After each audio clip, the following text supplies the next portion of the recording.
गौरय युगल असमिया लोक कथा। एक समय की बात है। असम के एक छोटे से गांव में दो भाई रहते थे। वे दोनों भाई ही किसान थे और उनके पास खेत का एक टुकड़ा था जिस पर वे धान उगाते थे। एक साल उनके खेत में धान के पौधों के बीच एक गौरय युगल ने अपना घोंसला बना लिया। कुछ समय बाद मादा गौरय ने 2 अंडे दिए और उनके फूटने का उत्सुकता से इंतजार करने लगी। अंडों को गर्म रखने के लिए मादा गौरय और नर गौरय बारी बारी से घोंसले में बैठते। जल्दी ही उनके अंडों में से 2 ननी गौरय निकल आईं। नर और मादा गौरय दोनों की खुशी का ठिकाना न रहा। वे प्यार से अपने बच्चों का लालन पालन करने लगे। धीरे धीरे उनके बच्चे बड़े होने लगे। इस बीच धान की फसल खड़ी हो गई। रोज दोनों भाई खेत पर आते और पौधों में पानी डालते। धान अच्छे से उग सके इसके लिए वे आसपास से झाड़ झंखाड़ को भी हटाते रहते। जल्दी धान की फसल कटने के लिए तैयार हो गई। ये देख मादा गौरय ने नर गौरय से कहा, जल्दी ही चावल के लिए धान को काट लिया जाएगा। इससे हमारा घोंसला नष्ट हो जाएगा। अभी तो हमारे बच्चे उड़ने लायक भी नहीं हुए हैं। अब हम क्या करेंगे? नर गौरय बोला, परेशान मत हो। अभी धान की कुछ फसल पूरी तरह से तैयार नहीं हुई है। उसमें कुछ और वक्त लगेगा। हम अगले हफ्ते से ही अपने बच्चों को उड़ना सिखाना शुरू कर देंगे। जल्दी ही वे अपने बच्चों को उड़ना सिखाने लगे। रोज वे उन्हें उड़ने के लिए कहते, पर बच्चे तो अभी बहुत छोटे थे। यहाँ तक कि उनके पंख भी पूरी तरह से नहीं उगे थे। फिर एक दिन उन्होंने दोनों भाइयों को बात करते सुना। ये फसल अब कटने के लिए तैयार हो गई है। छोटे भाई बड़े भाई से कह रहा था। बड़ा भाई बोला, तुम ठीक कह रहे हो, हमें जल्दी ही कटाई शुरू कर देनी चाहिए, लेकिन ये बहुत ही बड़ा खेत है और हम अकेले ये काम नहीं कर सकते हैं। छोटा भाई बोला, हाँ मैं भी यही सोच रहा था। चलो चलकर इस बारे में गांव की परिषद से बात करते हैं। अगर सारे गांव वाले हमारी मदद करते हैं तो हम एक ही दिन में फसल की कटाई कर सकेंगे। बड़ा भाई ये सुन खुश हो उठा और बोला, बहुत बढ़िया विचार है। मैं कल ही परिषद से बात करता हूँ और इतवार को हम कटाई कर लेंगे। ये सुन मादा गौरय रोने लगी। रोते रोते बोली, हमारे बच्चे तो अभी उड़ भी नहीं सकते, अब हम सब मारे जाएंगे। नर गौरय मुस्कुराता हुआ बोला, चिंता मत करो, मैं तुम्हें यकीन दिलाता हूँ कि इतवार तक वे फसल नहीं काटेंगे। मादा ये सुन शांत तो हो गई, पर वे बच्चों को लगातार उड़ना सिखाते रहे। इतवार की सुबह मादा इतनी परेशान थी कि वह न तो खा पा रही थी और न ही वह रात को सोई थी, पर नर गौरय एकदम आश्वस्त था।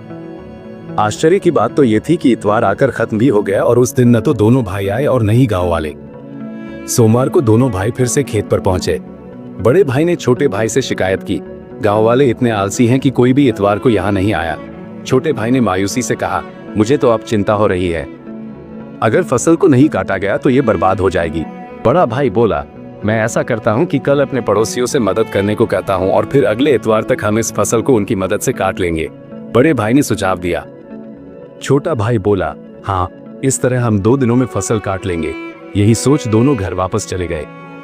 मादा गौरय अभी भी चिंतित थी क्योंकि उनके बच्चे अभी उड़ने के काबिल नहीं हुए थे।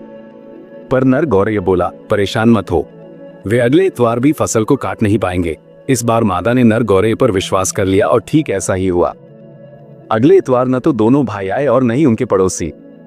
सोमवार को जब दोनों भाई वहां आए तो छोटा भाई गुस्से से बोला, हमारे पड़ोसी कितने बेकार हैं, कोई भी इतवार को नहीं आया। बड़ा भाई उसे समझाते हुए बोला, इस बार हम अपने रिश्तेदारों से मदद मांगेंगे। आखिर खून पानी से कहीं ज्यादा गाढ़ा होता है, वे जरूर हमारी सहायता करेंगे। छोटा भाई कुछ सोचते हुए बोला, ठीक है, हम अगले इतवार को फसल काटना शुरू करेंगे और 3 दिनों में पूरी फसल काट लेंगे। ये बातचीत सुन मादा गौरय ने नर गौरय को देखते हुए कहा, अब तो हमारे बचने की कोई संभावना ही नहीं है। नर बोला, अब हमारे बच्चे थोड़ा सा उड़ सकते हैं, इसलिए अगर हम पूरी रात कुछ दूरी तक उड़ सके तो हम यहाँ से निकल सकते हैं, पर मुझे नहीं लगता कि वे इस इतवार भी फसल काटेंगे। देखो क्या होता है, वो मुस्कुराते हुए बोला। और एक बार फिर से वह सही साबित हुआ। इतवार आकर चला गया, न ही दोनों भाई आए और न ही उनके रिश्तेदार। अगली सुबह जब दोनों भाई खेत पर आए तो बहुत ही परेशान व हताश थे। बहुत देर तक वे एकदम शांत खड़े रहे। फिर बड़ा भाई बोला, भाई हम इस तरह तो धान को नष्ट नहीं होने दे सकते हैं, हम कल आकर खुद ही इसे काटने का काम शुरू कर देते हैं। छोटा भाई उससे सहमत होता हुआ बोला, हाँ यही ठीक रहेगा, हमें फसल काटने में 6 दिन लगेंगे, पर कम से कम इस बार फसल कट तो जाएगी। नर गौरय उनकी बात सुनने के बाद मादा से बोला, आज रात ही हमें यहाँ से जाना होगा। मादा गौरय बोली, हो सकता है वे कल भी फसल को न काटें। आखिरकार वे तो कब से इस काम को टालते आ रहे हैं। नर गौरय बोला, अब तक वे अपने काम के लिए दूसरों पर निर्भर थे, इसीलिए उनका काम पूरा नहीं हो पा रहा था। पर अब उन्होंने इसे खुद करने का निश्चय किया है। अब तो काम पूरा हो ही जाएगा। उस रात गौरय युगल अपने बच्चों के साथ वहां से उड़ गया और अगली सुबह दोनों भाइयों ने फसल काटनी शुरू कर दी। तो कैसी लगी आपको ये कहानी? आशा करता हूँ कि आपको ये कहानी पसंद आई है, और अगर आई है तो इस वीडियो को लाइक करो और चैनल को सब्सक्राइब भी, ताकि आगे आने वाली और अच्छी रोचक कहानियाँ आपसे छूट ना पाए। मैं मिलता हूँ आपसे किसी और रोचक कहानी में, तब तक के लिए अलविदा।